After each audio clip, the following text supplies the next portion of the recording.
નમસ્કાર દર્શક મિત્રો, અતિથિમાં ફરી એકવાર આપનું સ્વાગત છે।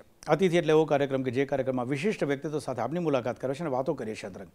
આજે આપણી સાથે એક એવું વ્યક્તિત્વ કે જે પોતાના સ્ટેટમેન્ટ આપીને સતત લાઇમલાઇટમાં રહે છે અને સ્ટેટમેન્ટ્સ પણ એવા કે જેને બોલવાની, વિચારવાની લોકો હિંમત ઓછી કરે છે અથવા તો કરતા જ નથી।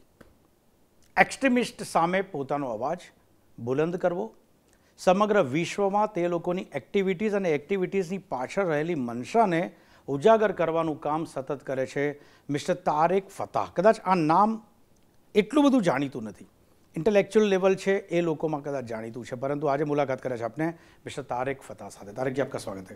नमस्कार। क्या पसंद करते? तारेक जी लोग बुलाए या कोई पेट नेम से बुलाए वो पसंद करते हैं? अब मेरा पेट नेम बताऊंगा तो आप घबरा जाएंगे। नहीं नहीं, चलो हम रेडी है डरने के लिए। मेरा निकनेम जब मैं छोटा था गांधी था, क्योंकि मेरे नाना कांग्रेसी थे और मेरा वजन था बहुत पतला होता था और बड़े बड़े चश्मे थे। ओके। तो वो आप सोचिए पाकिस्तान में पार्टीशन के बाद कांग्रेस वालों का दिल कितना दुखा हुआ था। हाँ, तो वो अपने नवासे को गांधी कहते थे। अच्छा अच्छा अच्छा। लेकिन तारिक ठीक तारिक चलेगा, तारिक तारिक चलेगा। तारिक तारिक जी, सीधा मैं पॉइंट पे ही आ जाता हूँ, वक्त बहुत कम है, 24 मिनट का शो है।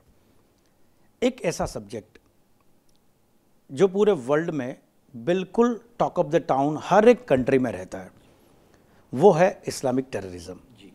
बीइंग अ मुस्लिम, पाकिस्तान में पैदा हुए, पढ़ाई अच्छी खासी कर ली, थोड़ी समझ भी आ गई तो देश छोड़ के चले गए।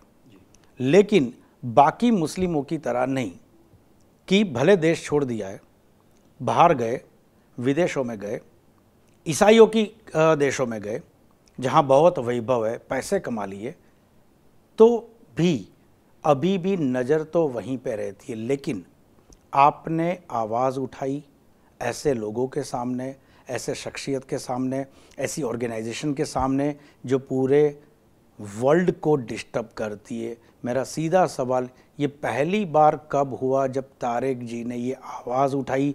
क्या वो पाकिस्तान में ही उठाई थी, सऊदी में उठाई थी या कनाडा में उठाई? 1965 में 65 की इंडिया पाकिस्तान की जंग, जिसका 50th एनिवर्सरी ये साल चल रहा है।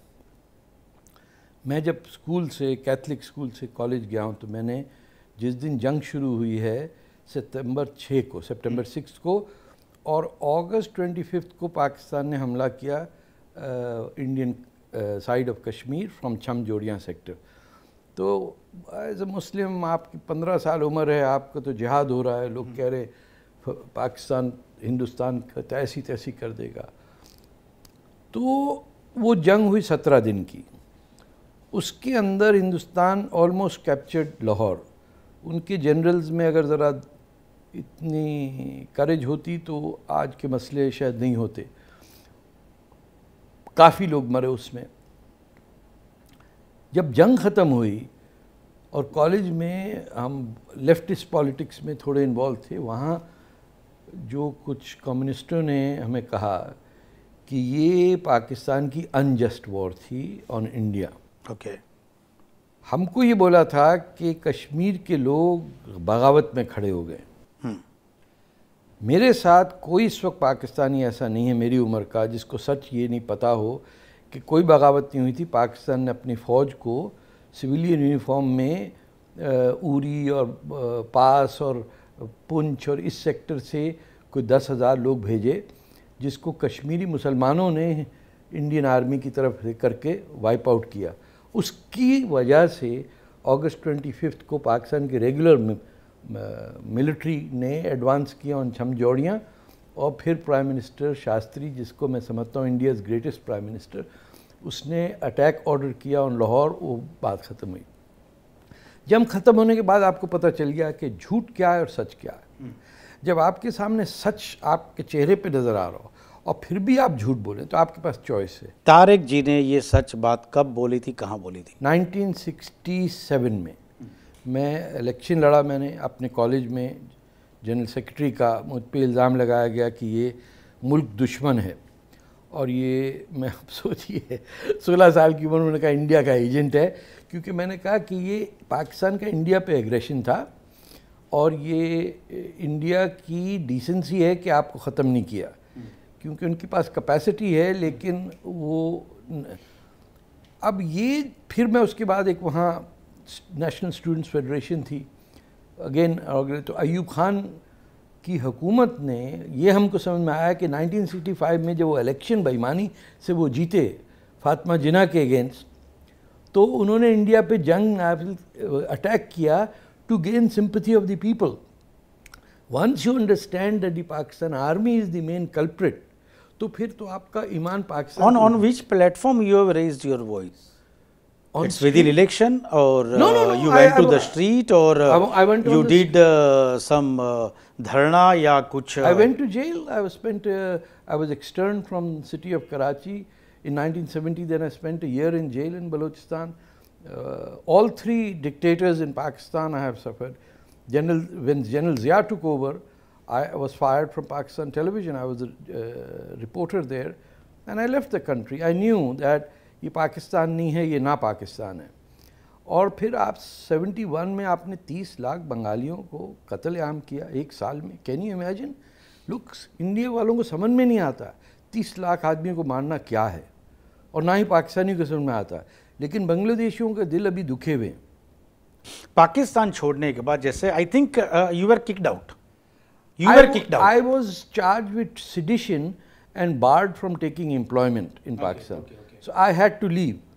And as a journalist, as a Pakistani, where can you get fine work? So I switched to advertising, copywriting, and worked 10 years in Saudi Arabia. So you went to Saudi Arabia. Yes. Now, come to the Saudi Arabia. Okay, again it's a Muslim country. Yes. Okay. Pakistan जैसा एक देश, एक मुल्क जो बिल्कुल कह सकते हैं कि इस्लाम के आधार पे उसके ऊपर बना हुआ है. नहीं, झूठ के आधार पे, इस्लाम के आधार पे. लेकिन तो उनका दावा ये है, वो झूठ बोलते हैं. हाँ, ओके. हाँ. एक धर्म के आधार पे बनाया उन्होंने, मजहब के आधार पे बना हुआ एक पाकिस्तान. उसके बाद आपने अपने आप को बसाया सऊदी में. वहाँ पे क्या हुआ फिर एक्टिविटीज़? वहाँ मैं सहाफ़त तो नहीं कर सकता, वहाँ एडवर्टाइजिंग की, लेकिन जितना कुछ सीखा हमने वहाँ, मैं समझता हूँ I was very lucky to be there. मेरी 30वीं सालगिरह नवंबर 20, 1979 में हुई, जब सऊदी अरेबिया के अंदर मक्का पे पहला आईसिस टाइप का हमला हुआ और उसमें हज़ारों लोग मारे गए. सऊदी अरेबिया का ऑलमोस्ट तख्ता उल्टा गया. फिर ईरान ने कह दिया कि अमेरिका ने हमला किया मक्का पे, तो आपको पता है अमेरिकन एम्बेसी पे अटैक हुआ इन इस्लामाबाद. उसी 79 में ईरान में रेवोल्यूशन आया, खुमैनी साहब आ गए. उसी 1979 में जुल्फ़िकार अली भुट्टो को टांगा गया अप्रैल 5 को. उसी 79 में अफ़गानिस्तान में इंटरवेंशन हुआ, वहाँ कम्युनिस्ट हुकूमत आई. तो ये जो 79-80 का पीरियड है, ये कोल्ड वॉर की क्लाइमेक्स पे पहुँच रहा. और सऊदी अरेबिया में हमको समझ में आया कि इस्लाम की बेसिस पे एक नेशन नहीं बन सकता, क्योंकि Saudi Arabia is a resist apartheid state, जो अपने पैसे और गुंडागर्दी की वजह से वो ना सिर्फ ये कि दुनिया भर में टेररिज्म फैला रहा है, बल्कि पाकिस्तान को यूज़ करके, जैसे आप समझिए कि दाऊद के छोटे गुंडे जो हैं वो हैं, बड़ा दाऊद जो है वो सऊदी अरेबिया है. पूरी दुनिया में उसका टेररिज्म फैला हुआ है. एंड हमने देखा कि it is based on racism. तो काला मुसलमान सबसे नीचे है, हिंदुस्तानी पाकिस्तानी मुस्लिम ज़रा और ऊपर है, उसके ऊपर लबनानी, फिर फ़लस्तीनी, सबसे ऊपर सऊदी, और सऊदी के ऊपर गोरा. तो हम कहते थे कि दोनों अपार्थाइड कंट्री, साउथ अफ्रीका और सऊदी अरेबिया के बाई चांस एक ही इनिशियल्स हैं. ऐसे दोनों हैं, और दोनों ही वो जुल्म कर रहे हैं जिसके अंदर कोई हिसाब नहीं है कि हम उसको नेक नज़री से देखें या उसको ईमानदार समझें. This are terrorist breeding countries, both of them. दर्शक मित्रों, समय दो जे विरामनो विराम बाद बात करीशुं तारिक फतेह સાથે. विराम बाद फरी एक और स्वागत है आपનું कार्यक्रम अतिथिમાં. तारिक जी, ब्रेक से पहले आपने बताया कि बिल्कुल रेसिज्म सऊदी में भी चल रहा है. अभी बात सीधा ये आता है कि जहाँ तक मुस्लिम कम्युनिटी की बात है, वो किसी ना किसी को अपने आका मानते हैं. स्प्लिट हो चुका है, पूरा जितने भी मुस्लिम है दुनिया भर के वो स्प्लिट हो चुके. ऐसा नहीं लगता कहीं पे एक ही डायरेक्शन पे वो लोग नहीं जा रहे, कभी आइदर दे कैन बन जाते इनके कहीं रेसिज्म, कहीं गोरों को देख के कहीं बहक जाते। ऐसा है नहीं, मुसलमान कभी एक नहीं थे। मुसलमान तो प्रॉफिट मोहम्मद के मरने के बाद उसी दिन आपस में लड़े, उसी रात को। आपको शायद ना पता हो कि प्रॉफिट मोहम्मद के 18 घंटे तक नमाज जनाजा नहीं पढ़ाई गई, कब्रिस्तान नहीं ले जा के गया। जिस एक दूसरे की दाढ़ियाँ खींच रहे थे सकीफ़ा के मैदान में, घर में, उसके फ़ौरन बाद रसूलुल्लाह की डेथ हुई है और अब पहली मुसलमानों को मारा गया कि तुम इस्लाम छोड़ गए हो, तुम पे ब्लैस्फेमी का चार्ज है, अपोस्टेसी। लोगों की गर्दनें काटी गई, उनके सिरियों से चूल्हे बनाए गए, उनकी बीवियों के सामने खाने पकाए गए, उन्हीं की बॉडी के। प्रॉफिट मोहम्मद की फैमिली को किसने कत्ल किया? अरबों ने किया ना। उनको पनाह कहाँ मिली? राजा दाहिर एक हिंदू किंग है सिंध का, वहाँ पनाह मिली। पहली मस्जिद जो है दुनिया में मदीना के बाद मक्का में नहीं बनी, अपने कोचिन के नॉर्थ में बनी है, केरला में, मलाबार पे, जहाँ एक हिंदू बादशाह ने अपनी ज़मीन दी। तो हम जो हिंदुस्तान में मुसलमान हैं, हमको तो हिंदुओं से कहना चाहिए बड़ी मेहरबानी आपकी कि आपने हमको पनाह दी उसके, लेकिन लीडरशिप इतनी गलत है कि बजाय इसके कि बस मेरा सीधा सवाल ये था कि क्या इसमें रिलीजियस गुरु की गलतियां है या फिर जो भी पॉलिटिकल लीडर्स है उनके बन के ये गलती है एक मोहम्मद इकबाल की और मोहम्मद अली जिन्ना और यूपी और सीपी और बिहार के नवाबों की, जिन्होंने अपने आप को अंग्रेज़ का साथ इस्तेमाल हुए और मुग़ल सल्तनत की एक काउंटर वेट बनाया कि हम पाकिस्तान बनाएंगे जहाँ से इंडिया से फिर हमला करके दिल्ली पे कब्ज़ा करेंगे। ये उनका यूपी और हरियाणा के नवाबों का और लियाकत अली ख़ान और जो भी पाकिस्तान आपने भेजे उर्दू बोलने वाले, हमारे पाकिस्तान में लोगों का क्या ताल्लुक़ था पाकिस्तान से? सिंध का क्या ताल्लुक़ है पाकिस्तान? गफ़ार खान ने नहीं कहा था गांधी जी को कि आपने हमको गिदड़ों के हवाले कर दिया? बलूचिस्तान ने नहीं कहा था नेहरू साहब को कि हम आपसे मिलना चाहते हैं, 70 साल से मैं जंग। तो फिर यहाँ पे आप जैसे जितनी गालियाँ, मेरे हिसाब से सबसे ज़्यादा अगर कोई मुसलमानों के खिलाफ, खास करके पाकिस्तान के खिलाफ कोई बोलता है तो तारक जी बहुत खुल के बोलते हैं। नहीं, बहुत लोग हैं, और लोग भी है, लेकिन एक उसमें से एक आप भी है। तारक जी, इसके अंदर कहीं पे कभी आपको ब्लेम करने की अंदर से जहन से इच्छा हुई कि हिंदुस्तान के पॉलिटिशियनों ने भी, या तो हिंदुस्तान की जो पॉलिसी मेकर थे उन्होंने भी कहीं कहीं गलतियां की है? देखिए, because they got the so many chances over there. देखिए, एक होती है गलती, एक होता है दुश्मन के हाथ से यूज होना। गांधी जी और नेहरू और पटेल साहब की गलतियां आप कह सकते हैं कि स्ट्रेटेजिक मिस्टेक है, उसमें you can't hold anger against them. Gandhi ji की सबसे बड़ी मिस्टेक थी खिलाफत मूवमेंट। वो कोई भगवान नहीं है, is like you and me, so he made a mistake but he was a great man. Nehru was a great writer, great philosopher, great thinker and statesman. Jinnah साहब जो थे वो तो कुछ भी नहीं थे, वो तो एक रियल एस्टेट एजेंट की तरह लंदन में बैठ के, ना उन्होंने किताब लिखी, ना रिसाला लिखा, ना लेटर टू द एडिटर लिखा। अंग्रेज के हुक्म पे एक वकील की तरह जो पैसे देता था उसकी बात करते थे।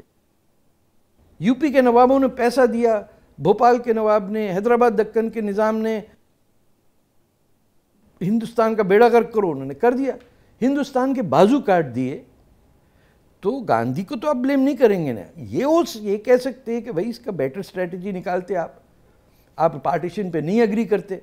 लेकिन जिन्होंने कलकत्ता राइट कराए ना 46 के डायरेक्शन में, जब 1 लाख आदमी मर गया है, तो फिर मुल्तान में जब सिखों को मारना शुरू किया और निकाल दिया पूरे शहर में, मुल्तान का हर अखबार जो था उसके एडिटर पब्लिशर सिख थे। वेस्टर्न पंजाब में सारे लोग जो थे वो आर्य समाज के पंजाबी हिंदू होते थे। जब उनके घर जलाने आपने शुरू कर दिए, तो अब भी हम कह सकते हैं कि गांधी जी से गलती हुई या नेहरू से। उस वक्त हमें क्या पता कि क्या हो रहा वहाँ। ईमेल तो नहीं, इंटरनेट पे तो नहीं है ना कि रोज़ रोज़। अंग्रेज़ सरकार ने हमारे साथ वो किया कि बर्लिन जिस दिन गिरा है, मई 5, 1945, उस दिन चर्चिल को यूरोप की फिक्र नहीं थी। उसने कैबिनेट कमेटी बुलाई कि 15 दिन में रिपोर्ट दो कि इंडियन ओशन और इंडिया का क्या होगा। इतना तारिक जी ने इतनी सारी बातें की, इतनी सारी बुक्स लिखी, ऑनलाइन इतने एक्टिव है, ट्वीट आपका बहुत सारे लोग के सैकड़ों लोग लाखों लोग पढ़ रहे हैं, आपके पेज, आपकी जो भी कमेंट होती है बिल्कुल बेसब्री से इंतजार करते कि मतलब आपको चाहने वाले और सामने जो आपके एनिमीज है वो लोग भी आपको बहुत ही माइन्यूटली आपको रीड करते, ऑब्जर्व करते। हुआ क्या है कि रिलीजियस गुरु, मुस्लिम रिलीजियस गुरु जितने भी है, क्या आपने उनके साथ बैठक की, क्या उनके साथ मिले, कहाँ पे उनकी भी गलती, जैसे डॉक्टर जाकिर है मेरे हिसाब से बहुत सारे फॉलोअर है उनके, हाँ, और आप उनके खिलाफ बोलते जा रहे हो। वो बिल्कुल, तो वो आदमी सऊदी अरेबिया की सिटीजनशिप ले, उसका हिंदुस्तान से क्या ताल्लुक है? उसको हिंदुस्तान से दुश्मनी है, ओवैसी ब्रदर्स को हिंदुस्तान से दुश्मनी है, वरना अपने बच्चों का नाम हिंदुस्तानी क्यों नहीं रखते? अरब नाम क्यों रखते हैं वो? मेरे माँ बाप ने मेरा नाम तारिक क्यों रखा? दिलीप कुमार रखते ना। मैं को अरबिस्तान से आया हूँ, मैंने जन्म यहाँ लिया, 5000 साल से हम राजपूत हैं, पंजाब में रहते हैं, क्यों मेरा नाम रहा? ये बात क्या हिंदुस्तानी मुसलमानों को नहीं मालूम क्या? बेचारे मासूम है, मासूम है। इनकी लीडरशिप कभी आपने ढंग की देखी है? इन्होंने मौलाना अबुल कलाम आज़ाद को क्यों नहीं फॉलो किया? इन्होंने मौलाना हसरत मानी क्यों नहीं फॉलो किया? आज आरिफ मोहम्मद खान को क्यों नहीं ये फॉलो करते? आरिफ मोहम्मद खान को क्यों अपने यूपी के गांव में बैठे रहना पड़ता है? ये एमजे अकबर की बात क्यों नहीं सुनते हैं? इन आप लोगों ने, जो हिंदू मेजॉरिटी है, आपने मुस्लिम पर्सनल लॉ देके मौलवियों को एम्पावर किया। मुसलमान तो मौलवी को ठोकर मारता है। तो मुसलमानों में आप जैसे जितने भी इंटेलेक्चुअल मुस्लिम्स है, या तो कोई चाहते हैं कि ये मसला किसी ना किसी तरह हल हो, या तो अपने दिल में जो भी दर्द है वो सामने लाके क्यों नहीं कहते कि we don't want to follow the Muslim personal law? कहते हैं नहीं, कैसे कहेंगे? जब हिंदू कहेगा कि मुस्लिम पर्सनल लॉ खराब है तो मुसलमान डिफेंसिव पे हो जाएगा। आप खामोश हो जाएं, आप देखिएगा जहां आप कहते हैं कि मेरा नाम मेरे घर वालों ने रखा तारिक। हाँ। आज भी आप नाम अपना बदल सकते हैं, दिलीप कुमार कर सकते हैं। मैंने अपनी बेटी का नाम लग दिया लक्ष्मी। मेरे पूरे 24 साल का था, पूरे घर में अजाब मच गया। हमने फिर कॉम्प्रोमाइज करके नाम नताशा रखा। मैंने कहा मेरा नाम, बच्चे का नाम अरबी नहीं होगा। हम तो करते हैं। लोगों का यह भी कहना है कि तारिक जी बिल्कुल पिट्ठू हो गए। हाँ, ईसाइयों के, ठीक है, ईसाइयों के, हिंदुओं के डोनेशन मिलता है, यहूदियों को बहुत पैसा मिलता है, मुझे करोड़ों मिलता है। आ जाए मेरे घर पे, ले ले मुझसे भी कुछ। जो मुल्क पलता ही अमेरिकी और सऊदी और चीनी पैसे पे, वो मुझ पे इल्जाम लगा रहे हैं कि मैं पैसा खाता हूं। साला तुम्हारा मुल्क बना ही हम ब्रिटिश पैसे से। तुम नवाबों की तवाइफों की तरह तुमने मुल्क बना दिया और इल्ज़ाम मुझ पे लगाते हो। खाता पैसा, ठीक है दे दे, तो मेरी किस्मत अच्छी, मैं खा रहा हूँ। यहूदियों से भी खा रहा हूँ, ईसाइयों से भी खा रहा हूँ, कालों से भी, नीलों से भी, पीलों से भी। ये कोई बात है? आप मेरी आर्गुमेंट का legitimate on the merits of the argument बहस करें। क्या इंटेलेक्चुअल कम्युनिटी डर की वजह से चुप बैठी है? मैं बता रहा हूँ क्यों नहीं सपोर्ट मिल रहा है तारिक जी को? ना देखिए, हमारा काम है, हम हिंदू फिलॉसफी में बिलीव करते हैं कि काम करो, एक्सपेक्ट नहीं करो कुछ। Keep doing what you have to do, the result will come on its own. ये ना, अब 65 साल की उम्र के बाद तो हम फ्रंट फुट पे बैटिंग करेंगे ना। अब हमारा क्या हो जाएगा? कोई मार देगा? 100 साल पहले 65 में तो आदमी वैसे ही मर जाता था। तो हम तो क्या कहते हैं, एक्सटेंडेड वारंटी पे चल रहे। जिसने मानना है, जिसने हमारा करना है, कर ले। हम सच बोलेंगे और मरते दम तक सच बोलेंगे, क्योंकि कुरान कहता है कि सच बोलो even if it hurts you. ये मौलवी लोग सच बोलना तो सीखे। दाढ़ी, मूछियां, हिजाब, अजीब अजीब कपड़े पहन के हमको जादू करके जाते हैं। ये इंडिया के मुसलमान के पास दो चॉइस है। ये नहीं कि शिया हो या सुन्नी है, नो।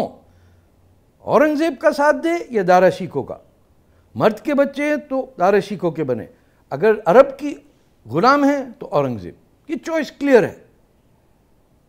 मेरे साथ चले, मैं ब्लैक पेंट लेके सारी सड़कों पर औरंगजेब के नाम पे पेंट कर देता हूं। एक्सटेंडेड वारंटी की बात करते हैं जरा एक छोटे से ब्रेक के बाद। दर्शक मित्रों, समझते हो विरामનો અંતિમ તબક્કાની વાતો તારિક ફતાજી સાથે એક બ્રેક બાદ।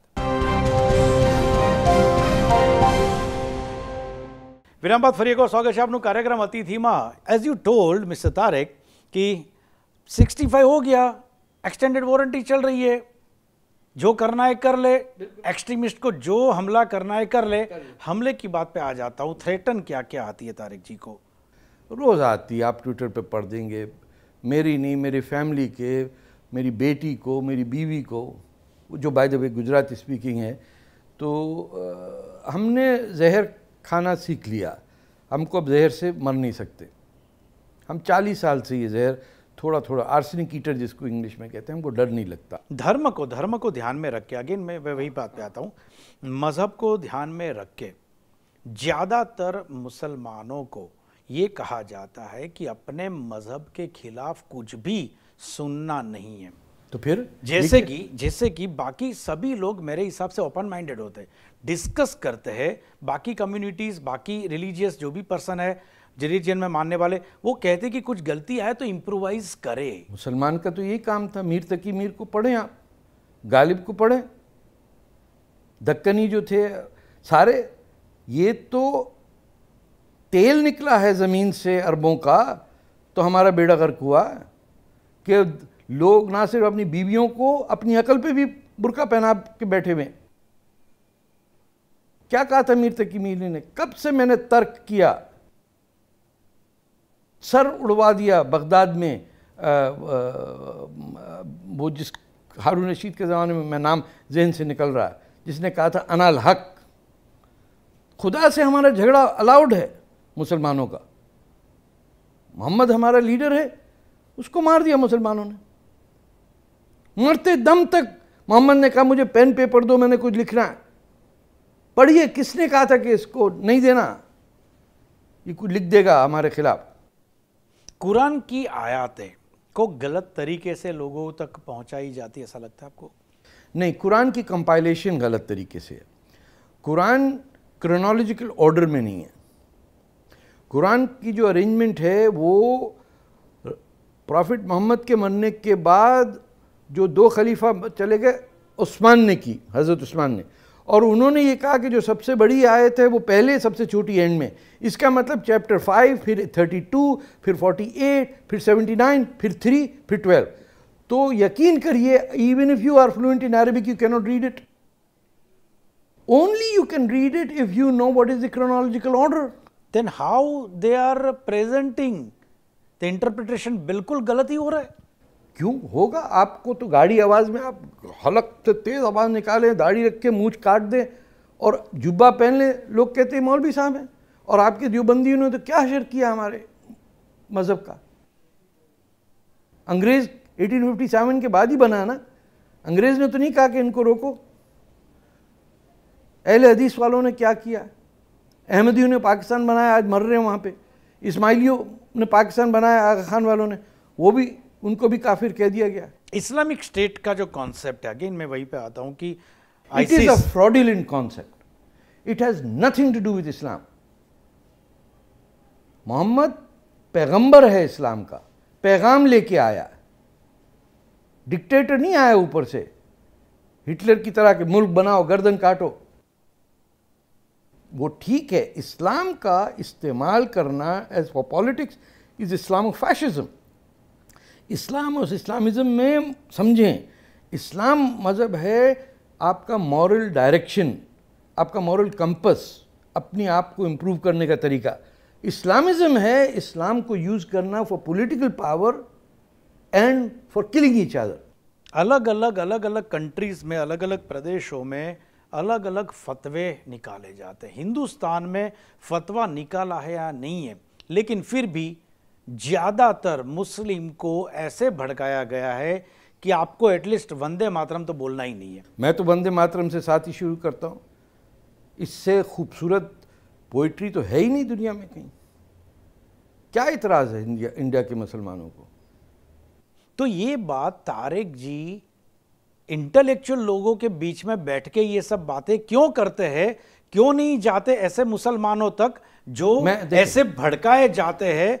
ऐसे लोगों, मतलब ऐसी कम्युनिटी में रहते हैं जहां पे ऐसे आप एसी हॉल में बैठ के डिस्कस करते। तारिक जी, मैं कल रात को तो मैंने बोला है, आप ऐसे कॉमन मैन में जाइए, मैं जाता हूं, गलियों में जाइए। मैं बताऊं आपको, भीमताल में गया, 4:30 बजे सुबह अजान आई, इतनी जोर से मैं गया मस्जिद तक, 1.5 किलोमीटर पहाड़ के ऊपर चढ़ के गया। मैंने, क्या कर रहे हो तुम, क्यों देते हो सुबह 4:30 बजे लाउड स्पीकर पे अजान?